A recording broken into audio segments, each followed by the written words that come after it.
안녕하세요. 오늘은 혁신과 배신, 그리고 지금의 우리 세상을 만든 한 아이디어의 탄생에 얽힌 이야기를 한번 깊이 파헤쳐 보려고 합니다. 네, 바로 인쇄술에 관한 이야기입니다. 자, 먼저 한번 상상해 볼까요? 만약에 책 한 권을 사는데 집 한 채 값을 내야 한다면요? 에이, 설마 하시겠지만 15세기 이전만 해도 이게 전혀 과장이 아니었어요. 그야말로 지식이라는 게 최고의 사치품이었던 시절이죠.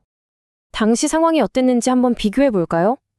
구텐베르크 이전에는 책 한 권을 만들려면 수도원에서 필사사들이 몇 년에 걸쳐 손으로 일일이 베꼈어야 했어요.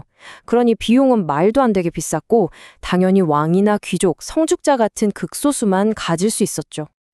자, 그럼 이 사본이 없던 세상으로 좀 더 들어가 보겠습니다. 당시 지식의 중심지였던 수도원의 필사실, 스크립토리움이라는 곳에서는요, 필사사들이 정말 한 글자 한 글자 공들여서 책을 베꼈었습니다. 이러니 지식은 귀하고 비싸고 또 쉽게 사라질 수 있는 아주 연약한 존재였던 거죠. 여기서 진짜 중요한 포인트가 있어요. 당시에는 책을 베끼는 게 훔치는 게 아니라 지식을 보존하는 아주 훌륭한 일로 여겨졌어요. 그래서 지금 우리가 아는 저작권이라는 개념 자체가 아예 없었습니다. 바로 그때 한 남자가 이 모든 판을 바꾸려고 하고 있었죠. 네, 드디어 요하네스 구텐베르크입니다. 독일 마인츠 출신의 금속 세공업자였던 그는요, 동전을 만들던 기술이랑 금속 다루는 지식을 합쳐서 스스로 비밀 기술이라고 부른 어떤 시스템을 개발하기 시작합니다. 바로 이 지점에서 구텐베르크가 왜 천재인지 알 수 있는 거죠. 그가 그냥 뭐 하나 뚝딱 발명한 게 아니에요. 개별 글자를 찍어내는 핸드몰드, 금속에 착 달라붙는 유성 잉크, 그리고 이걸 찍어 누르는 스크류프레스까지.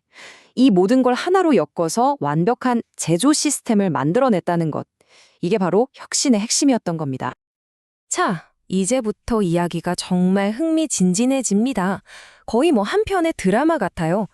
구텐베르크는 아주 야심찬 계획을 세웁니다. 바로 세상에서 가장 아름다운 성경책을 인쇄하겠다는 거였죠. 근데 돈이 없었어요. 거대한 자본이 필요했습니다. 그때 그의 앞에 나타난 사람이 바로 요한 푸스트라는 부유한 상인이었습니다. 일종의 엔젤 투자자였죠. 푸스트는 두 번에 걸쳐서 총 1600길더라는 어마어마한 돈을 빌려줍니다. 당시 마인츠에서 집 세 채를 살 수 있는 돈이었어요. 그들의 목표는 42행 성서였습니다. 기존의 그 어떤 필사본과 견주어도 손색이 없을 만큼 아름다운 걸작을 만드는 정말 거대한 프로젝트였죠.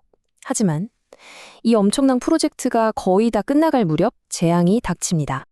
바로 투자자 푸스트의 배신이었습니다. 그는 구텐베르크에게 빌려준 돈과 이자를 당장 갚으라며 소송을 걸었고 결국 이겨요. 구텐베르크는 평생을 바친 인쇄기와 거의 완성된 성서까지 모든 걸 빼앗기고 맙니다. 푸스트는 구텐베르크의 수제자였던 페터 쉐퍼와 함께 인쇄소를 차지했고 버젓이 자기들 이름으로 책을 내기 시작했죠. 구텐베르크는요, 그냥 역사 속으로 쓸쓸히 사라졌습니다. 그런데 여기서 정말 아이러니한 일이 벌어집니다. 구텐베르크 개인은 처참하게 실패했지만 바로 그 실패가 그의 기술이 전 세계로 퍼져나가는 계기가 된 거예요.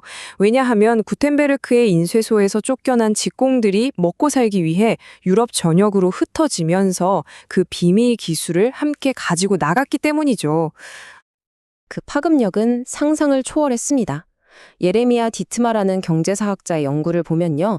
인쇄술을 받아들인 도시가 그렇지 않은 도시보다 무려 60% 이상 더 빠르게 성장했다는 결과도 있습니다. 책값은 거의 3분의 1 토막이 났고 지식은 이제 누구나 접할 수 있는 것이 되어갔습니다. 하지만 모두가 이 혁명을 반긴 건 아니었어요. 특히 평생 책을 베꼈으며 살아온 필사사들에게 인쇄기는 생존을 위협하는 괴물이었죠. 그들의 반발은 정말 거셌습니다. 당시 베네치아의 한 필사사였던 필리포 데 스트라타가 남긴 이 말은 그들의 분노를 아주 잘 보여줍니다. 펜은 순결한 처녀인데 인쇄기는 아무에게나 몸을 파는 창녀와 같다. 정말 충격적이죠?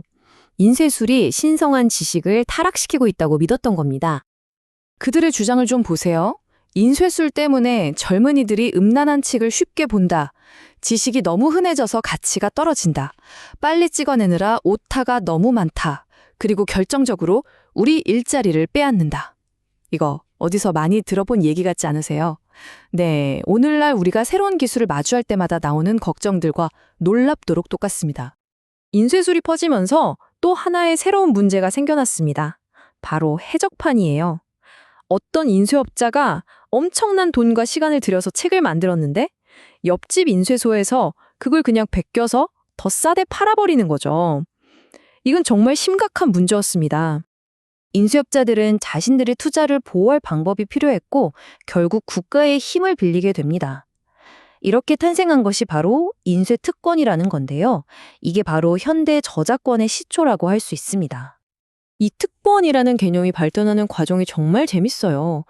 처음에는 베네치아의 한 인쇄업자가 인쇄하는 기술 자체에 대한 독점권을 인정받는 일종의 산업 특허 같은 거였어요. 그런데 불과 17년 뒤에 사벨리코라는 학자가 내가 쓴 책의 내용에 대한 독점권을 주장해서 인정받습니다. 기술이 아니라 아이디어, 즉 콘텐츠 자체의 권리를 인정한 최초의 사례가 된 거죠. 엄청난 변화였습니다. 자, 그러니까 이 모든 변화가 단순히 책을 좀 더 싸고 쉽게 만드는 수준의 이야기가 아니었다는 게 중요합니다. 인쇄술은 사회 전체를 뿌리부터 뒤흔들었어요. 예를 들어 마르틴 루터는 인쇄기를 이용해서 교회의 부패를 비판하는 글을 엄청나게 찍어냈는데 단 3년 만에 30만 부가 넘게 팔려나가면서 종교개혁의 불씨를 당겼습니다. 과학계도 마찬가지였죠. 코페르니쿠스 같은 과학자들이 자신의 연구 결과나 정밀한 도표를 유럽 전역의 다른 학자들과 똑같이 공유할 수 있게 됐어요. 일종의 거대한 집단지성이 만들어지면서 과학혁명과 계몽주의 시대를 활짝 열게 된 겁니다. 결국 구텐베르크의 실패한 스타트업 하나가 세상을 지식이 넘쳐나는 곳으로 바꾼 셈이죠. 하지만 그 과정에서 터져 나왔던 논쟁들, 그러니까 지적 재산권은 누구의 것인지, 정보의 가치는 무엇인지, 그리고 새로운 기술이 우리 일자리와 도덕을 위협한다는 그 두려움, 이 모든 것들이 지금 우리가 인터넷과 인공지능 시대를 살아가면서 똑같이 던지고 있는 질문들이 아닐까요?